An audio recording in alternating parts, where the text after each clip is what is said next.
I'm Luke Hatfield. I'm joined by Matt Mayer here at the Express and Star. Matt, got a very, very big game this weekend for both Villa and Wolves facing each other at Villa Park. Promises to be quite a spectacle, doesn't it? Yeah, I think it's one we've been looking forward to for a few weeks now. It's kind of been in there in the background, and now it's kind of arrived. I mean, it feels very short build-up, obviously, with the midweek games. Yeah. Villa being at Sunderland on Tuesday night, and Wolves obviously at Leeds last night. But it's a big game. Probably a bigger game for Villa at the moment than Wolves. Wolves have got that cushion. Yeah. At the top, now back to 6 points.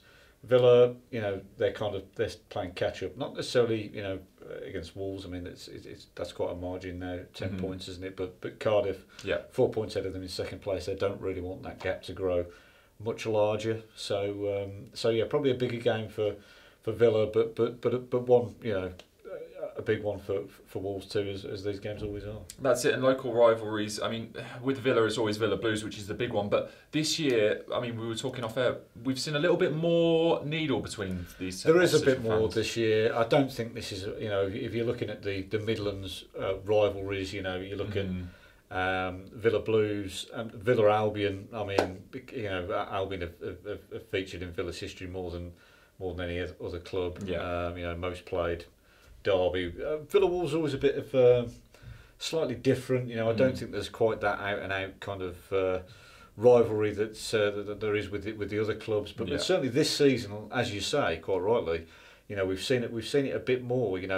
Frankly, because for a generation, or more than a generation of Villa fans, they're not used to seeing Wolves ahead of them in the table. I mean, we're on course now. I think we're pretty, barring Devon Lock.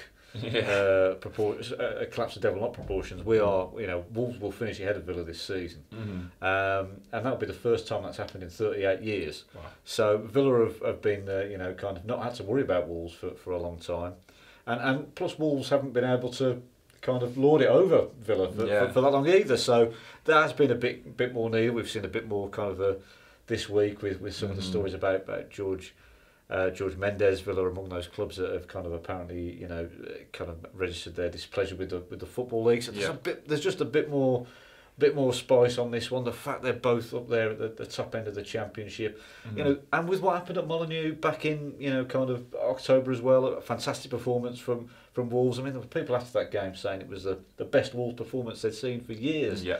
And no team has really, with perhaps the exception of Cardiff. The second game of the season, no team has really outplayed Villa like that this season. Yeah. So there's plenty of storylines here. That's it, and both teams bang in form as well. Both coming off 3-0 wins. Obviously Villa, against Sunderland. Sunderland didn't really challenge them that much, but Leeds again, they didn't look great against Wolves. No. So both these teams in great form. Yeah, and Villa really clearly in their best form of the season. They've won 9 out of 11. To move within 4 points of the top two. Yeah. We talk a lot, I've made this point kind of before, we talk a lot about, quite rightly, how good Wolves have been this season. The best team. I don't think anyone is disputing that. But Villa's form hasn't been a million miles off Wolves after the first 3 games of the season, which feels like a different season for Villa now. They were dreadful. They started going when they beat Norwich, and since then, I mean, they're 8 points behind Wolves after 3 games. The gap now is 10. The difference over those 32 games has been the derby at Molineux. I mean, Villa have been a bit more up and down in runs of form, but they they are a seriously good team, and there won't be too many there won't be too many tests like Saturday for Wolves in the division this season, and likewise for Villa. We will feel they've perhaps got a bit to prove after what happened at Molineux. Yeah, certainly at home. So bragging rights up for grabs here in the Midlands. Villa take on Wolves at Villa Park this Saturday. It's the evening kickoff. For all the latest, make sure you stay with us at expressandstar.com.